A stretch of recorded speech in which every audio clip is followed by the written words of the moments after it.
Straight ahead on 12 News, a unique perspective on a cruise ship nightmare. Meet a Brooklyn Park business owner who isn't deterred by the carnival disaster. Then, the creative wheels spin at Osseo High School and roll their way to a local college art show. But first, a Golden Valley company filled with purple pride lands the big contract. 12 News starts right now. When the new Minnesota Vikings Stadium opens in the summer of 2016, it will have the distinction of being made for and by the people of Minnesota. The Vikings and the Metropolitan Sports Facilities Authority selected Golden Valley-based Mortenson Construction over Hunt Construction out of Arizona to build the $975 million venue in downtown Minneapolis. And as Delane Cleveland reports, the decision makers say it came down to the company that was the best fit. I'd like to call the meeting to order, please. In the bowels of the Hubert H. Humphrey Metrodome. This is a huge piece of history that I think is being made here today with all of us. The Vikings and the Minnesota Sports Facilities Authority decided to go local when they announced that Mortenson Construction would build the new home of the Minnesota Vikings. It's going to be the largest construction project that this state has ever undertaken. Officials from Mortenson were grinning from ear to ear when the authority made the announcement. We are all just greatly honored to be given the privilege to be involved in this wonderful project. Mortenson, however, is no stranger to building Twin Cities athletic venues. They're the company behind Target Field and TCF Bank Stadium. The fact that they are a local firm means a lot. But Mortenson's local ties aren't the only reason why the authorities selected the Golden Valley-based firm. If you take that out of the equation, they still were the strongest team, the best fit. As for jobs, estimates are that the project will employ as many as 7,500 people during the duration of the project. As far as we're concerned, the craft workers of Minnesota are the best in the country, and we're looking forward to giving so many people a chance to get back to work in many cases to build this great facility. Groundbreaking on the yet-to-be-named stadium is slated for October. The dome itself, meanwhile, will have to be torn down. The construction schedule is supposed to take 33 months. Contractually, the new stadium is supposed to be ready by July 1st, 2016. Meantime, the Vikings say today they're operating as if this will be the final year at the Metrodome. In Minneapolis, Delane Cleveland, 12 News. Mortenson will earn $12.5 million for its work, but that number could increase to $15 million if they finish the project ahead of schedule. Also, Vikings officials say they'll decide in the next 60 to 90 days whether to add a retractable feature to the stadium. And before construction can begin on the new stadium, the design work needs to be completed, and some local companies got the bid on that work too. Engineering, planning, and surveying firm MFRA of Plymouth is one of 19 subcontractors hired to work on the stadium. The company president says his firm is currently doing some design and grading work on the stadium and making sure that the project is at the right elevation. The firm's work will be completed by midsummer, but securing a landmark project like this definitely helps business. A project like the Viking Stadium puts us on the radar screen for the ability to take on projects of that nature. It's a complex project. It's in downtown. It's urban setting. MFRA has done other high-profile projects, including the shops at Arbor Lakes in Maple Grove and the West End retail development in St. Louis Park. A chemical known as BPA has already been outlawed for use in babies' plastic bottles in Minnesota. Now 2 local lawmakers are working to expand on that. The idea is to get BPA and formaldehyde out of packaging for personal care and food products for children within a year. State Senator Chris Eaton of Brooklyn Center says the goal is to completely eliminate toxic chemicals in products marketed to children. The bill requires manufacturers to report when dangerous chemicals are in children's products. Without the help of getting these things registered and the products that they're in, parents can't know what to buy and what not to buy. I don't have a lab at my house to test these products. What we want is a consistent standard across the industry to remove formaldehyde. We know it's toxic. We know that it's bad for kids when they breathe it. when it touches their skin. BPA has been linked to cancer and learning disabilities. In food packaging, it prevents corrosion and metal and protects food from contamination. Well, you might have been following the story of a cruise ship that lost power at sea and had to make a long, difficult journey back to port. Passengers who felt like they were stuck, quote, in a porta potty for days finally made it back to land on Thursday night. But one Brooklyn Park business owner and his family paid closer attention to the story.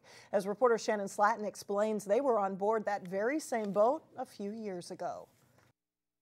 I had to go upstairs and turn on the TV for my wife to watch last night when she was reading a book or whatever. I'm like, you gotta watch this. This is unbelievable. Jeff Matt says the past few days have turned him into a Triumph junkie. I found myself watching the news late yesterday and waiting for the ship to arrive and, you know, waiting to hear the stories and stuff. And it was amazing listening to the different stories that people had coming off the ship. His family was on board the cruise ship Triumph for a vacation back in 2002. It was a family cruise. We brought our mother-in-law with as well. Imagine Jeff's surprise when he saw that very same cruise ship in the news this week.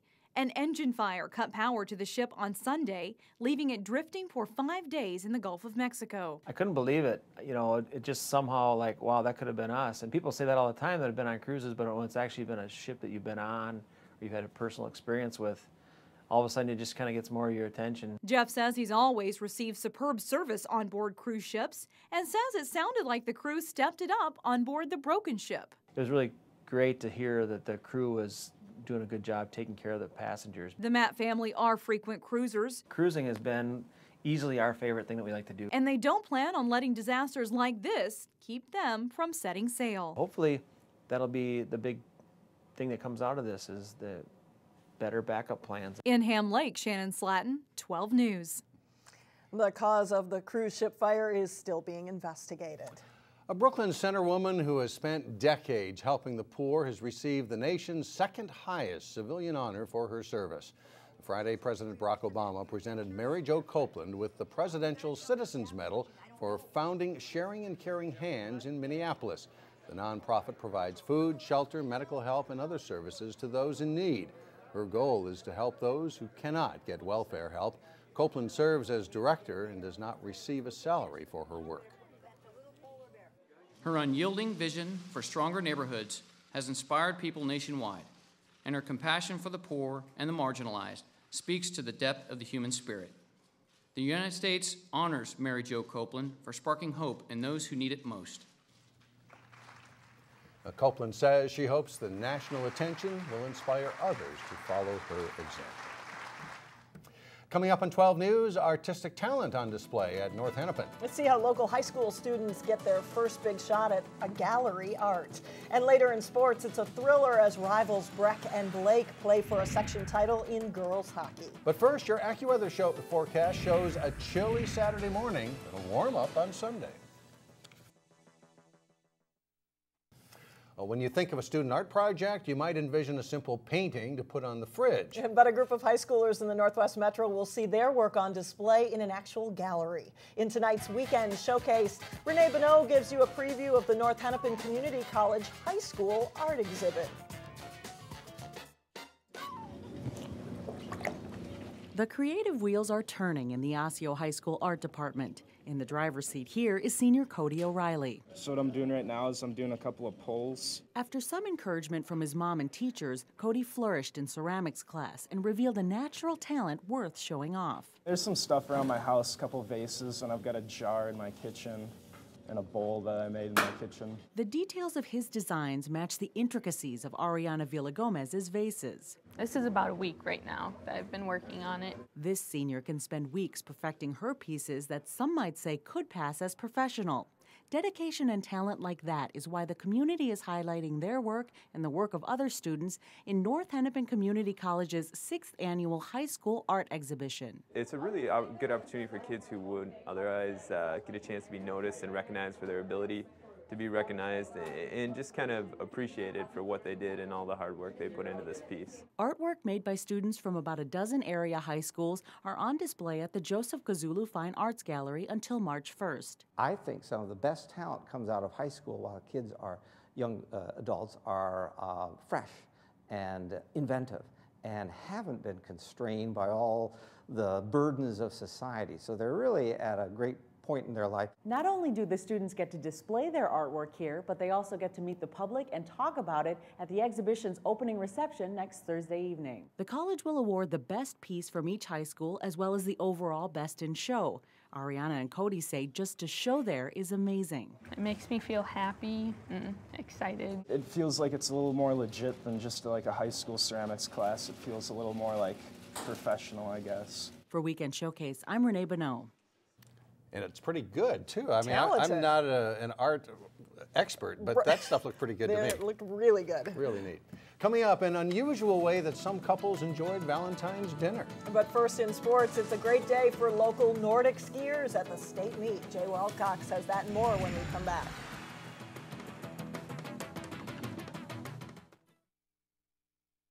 Well, Jay Wilcox is here, just back from Biwabik, where you saw some pretty good skiing. Yeah, scenic drive, and it really made worthwhile by how well some of the athletes from this area did, too, and great performances, no doubt. After some impressive performances in section meets for local Nordic skiers, it was time to see how they stacked up against the best in the state. The state meet proved to be a showcase for area competitors. To Giants Ridge, last year's runner-up Elena Sonesson of Wayzata starting 4th in the girls' pursuit based on her first race performance. And here is the girls' winner, Anna Kubek, a senior from Duluth East. Her total time is 33:58.9 as she wins by 22 seconds. East and Wayzata also battling for the team title. Sonesson is the top local finisher. She places 6th for the Trojans, and they need every point on that team scoreboard. It's a big day for local girls. Sarah Benton of Hopkins isn't far behind Sonesson in 8th. Sophomore Anna French of Wayzata battling hard to the end as she finishes in 11th place in a time of 35:40.8. Hannah Rudd of Armstrong places 14th. Sienna Ellingson of Hopkins and Sarah Bezdacek of Osseo also cracked the top 20. On to the boys. Jacob Ellingson of Hopkins starts with a 5-second lead. After exchanging the lead a few times with Eden Prairie's Thomas By, Ellingson is in front at the end to win the pursuit title. And on the left in bib number 220, John Delaney of Armstrong is the next local in 21st place. Here's what a couple of local champs had to say. It's so exciting. We've all worked so hard this season and over the summer in the last few years, and it was a tough loss last year, but we really buckled down this season, and we really learned how to work together as a team, and it paid off, and we're very excited. I only had those 5 seconds at the beginning, and it was all I could do to hold on to that little bit of an advantage. He caught up right about at the top, and then all the way down the hill we were just switching off, and it was a super exciting race.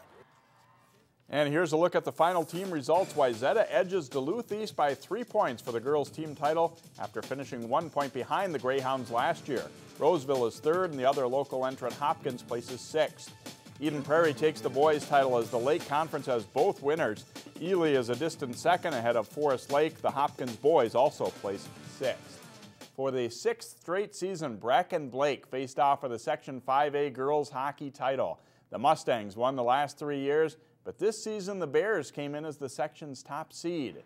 The Bears' Danny Cameronese and the Mustangs' Kate Schipper, both finalists for Miss Hockey.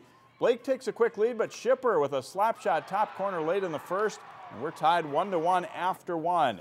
The Bears get 2 in the second. Cameronese finds Carly Lund, and she walks in the middle and picks the top shelf. It's 3-2 Blake after 2. The third period is wild. 22 seconds in, a loose puck in front. Cameronese knocks it home. But Breck gets 2 goals in a row from Leah Schwartzman. She picks up the loose puck here and scores top corner, tying the game at 4.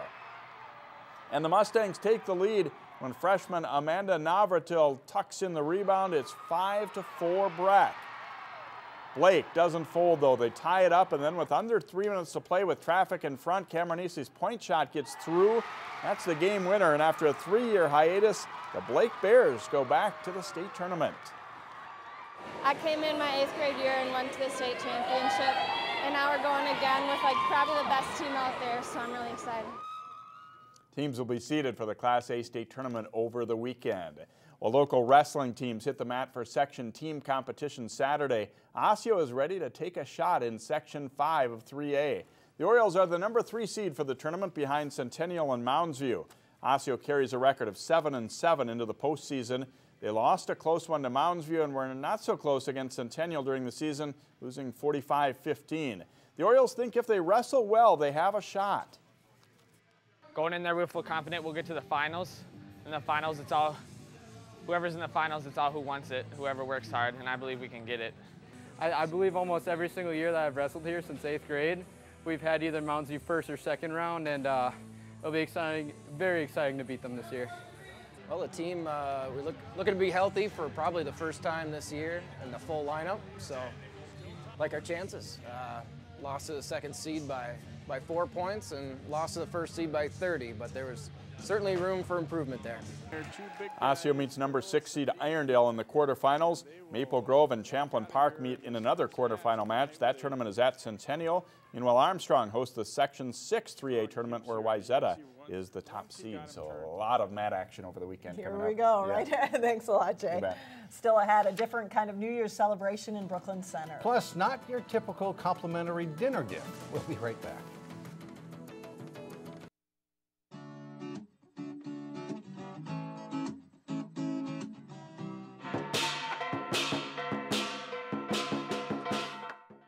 In Brooklyn Center today, it was a traditional Chinese New Year celebration. The House of Hui helped organize the annual tradition, which features a lion dance team that performed for businesses at Humboldt Square.